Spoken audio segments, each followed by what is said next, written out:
Buongiorno a tutte e a tutti, vi ringrazio per essere qui presenti, ringrazio anche il collega Onsel con cui abbiamo voluto proprio questa conferenza stampa e i colleghi di opposizione, in primis la collega Liguori e anche la collega Pellegrino che è assente per ragioni personale, che ha inviato una nota proprio a sostegno di questa conferenza stampa. Perché abbiamo deciso di fare questa conferenza stampa? Perché ASUFC, ovvero l'azienda sanitaria universitaria Friuli Centrale, ha avviato una revisione dell'atto aziendale. Anche per chi non fosse un addetto ai lavori, voglio precisare che rivedere un atto aziendale è come dire di rivedere un atto fondamentale che riguarda proprio l'azienda sanitaria pubblica nella sua organizzazione interna, nelle sue funzioni, dipartimenti e servizi. È come dire che un'azienda è come intervenire su cosa questa azienda deve fare, come lo deve fare e con quali regole. Questo giusto per rappresentarvi l'importanza appunto di questa operazione.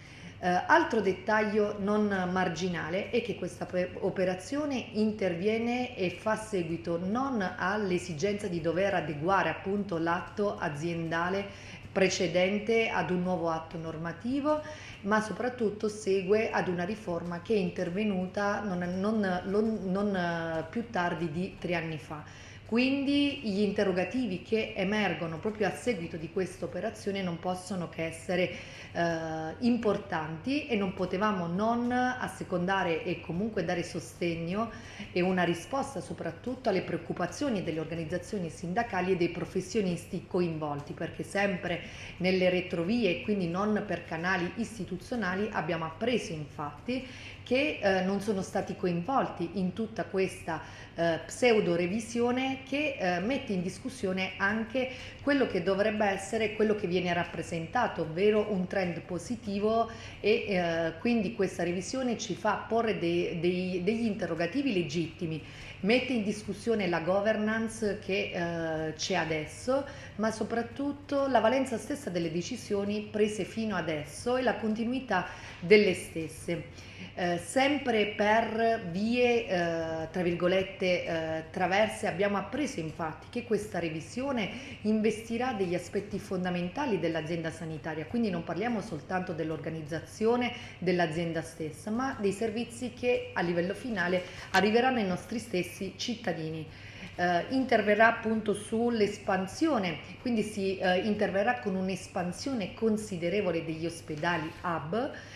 Si interverrà all'inverso con un indebolimento degli ospedali territoriali SPOC e ci saranno anche una serie, ma sempre per le retrovie apprendiamo questo, ci saranno anche una serie di ridimensionamenti e di soppressioni che non sono dettate da criteri oggettivi o comunque questi criteri ci sfuggono. Quindi noi chiediamo pubblicamente che si risponda appunto a queste domande, si dica il perché si è avviata questa revisione, il perché non siano stati coinvolti i professionisti, ma soprattutto quali criteri oggettivi hanno determinato questa revisione. Non mi allungo oltre, passo la parola al collega Onsel che aggiungerà appunto qualche dettaglio anche rispetto al mio cappello iniziale.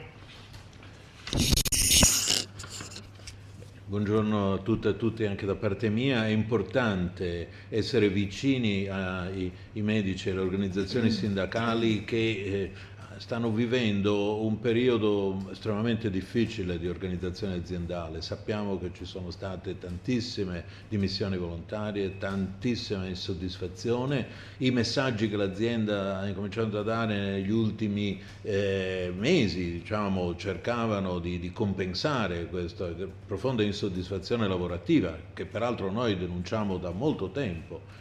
Proprio dai segnali che riceviamo e che cosa succede? Succede che proprio sull'aspetto più significativo, che ovvero è l'organizzazione della struttura ospedaliera, che oggettivamente è molto complessa, non c'è stata quella trasparenza, non c'è stata quella condivisione che è indispensabile se si vuole davvero fare in modo che chi lavora lì, perché non è solo una questione di salario, ma che chi lavora lì venga anche apprezzato, trovi le motivazioni, trovi la soddisfazione professionale di poter esprimere anche la propria opinione su come organizzare al meglio l'attività. Sappiamo che sono strutture complesse, sappiamo che sono strutture che devono svolgere sia funzioni di alta specialità ma anche di intervento territoriale. Non è una questione che si può risolvere così al chiuso. I sindacati hanno lanciato questo messaggio molto molto forte, tutti i sindacati dei medici, dei dirigenti sanitari, e noi vogliamo essere loro vicini, perché appunto pensiamo che la sanità si può riformare, si può, diciamo, far funzionare solo con l'apporto di tutti, solo riconoscendo a tutti il proprio valore. Grazie. Ora interviene la collega Liguori. Chiudi pure il tuo microfono, grazie. È dell'11 novembre la interrogazione che ho presentato all'assessore Riccardi a cui chiedevo proprio quali fossero le dimensioni delle dimissioni volontarie nell'azienda Friuli Centrale. Le dimissioni volontarie sono fatte appunto da medici e infermieri che decidono di dimettersi da un'azienda pubblica e magari trovare una qualità della vita o condizioni organizzative diverse da quella che rappresenta proprio la sanità ospedaliera pubblica. Ebbene, i numeri sono numeri che fanno veramente tremare i polsi. Sappiate che nell'anno 2023 in Friuli Centrale ci sono state 156 dimissioni spontanee, dimissioni volontarie, nel 2024 136, ma se andiamo a vedere le tre aziende, Friuli Centrale, la Giuliano Isontina e anche quella pordenonese, parliamo di numeri quali ad esempio 347 totali nell'anno 2023 e 314 nell'anno 2024.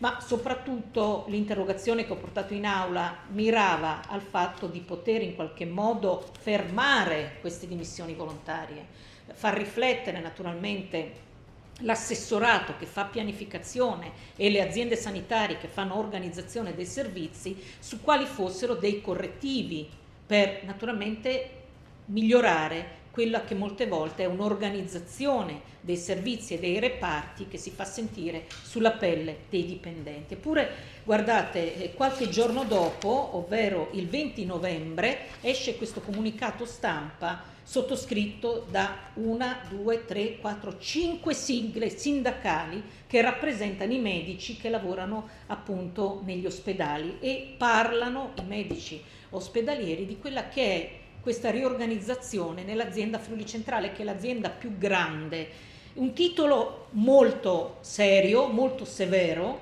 revisione dell'atto aziendale in Friuli Centrale, 2 punti, niente trasparenza, nessuna condivisione. Insomma, è un titolo che, leggendolo, veramente leggendo poi i contenuti, sono dei contenuti che implicano che la politica deve occuparsi di questo grido di allarme. Ho presentato quindi, a seguito della lettura di questo comunicato stampa pubblico, una interrogazione all'assessore regionale, proprio perché pensiamo che al di là dell'atto formale dell'interrogazione serve realmente che la politica regionale si riappropri anche della capacità di ascolto, ovviamente, di quello che dicono i professionisti, perché sindacati che dicono appunto che ci sono voci di corridoio, incontri privati, board ristretti per pochi intimi, condivisioni ad personam, questo significa realmente che ci deve essere quello che io chiamo un ravvedimento operoso,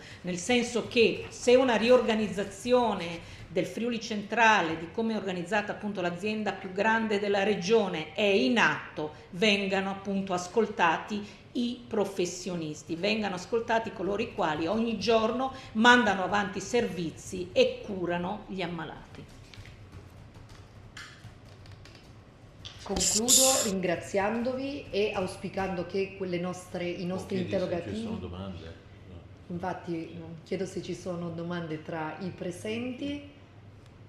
Non mi pare che ce ne siano. Chiudo dicendo appunto che l'auspicio è che le nostre domande non rimangano lettera morta, ma ricevono appunto risposta nell'immediato, ma questo a beneficio delle organizzazioni sindacali e degli stessi professionisti, a cui deve essere garantita la partecipazione se si dovesse appunto parlare di riorganizzazione aziendale ai livelli in cui è circolata la notizia.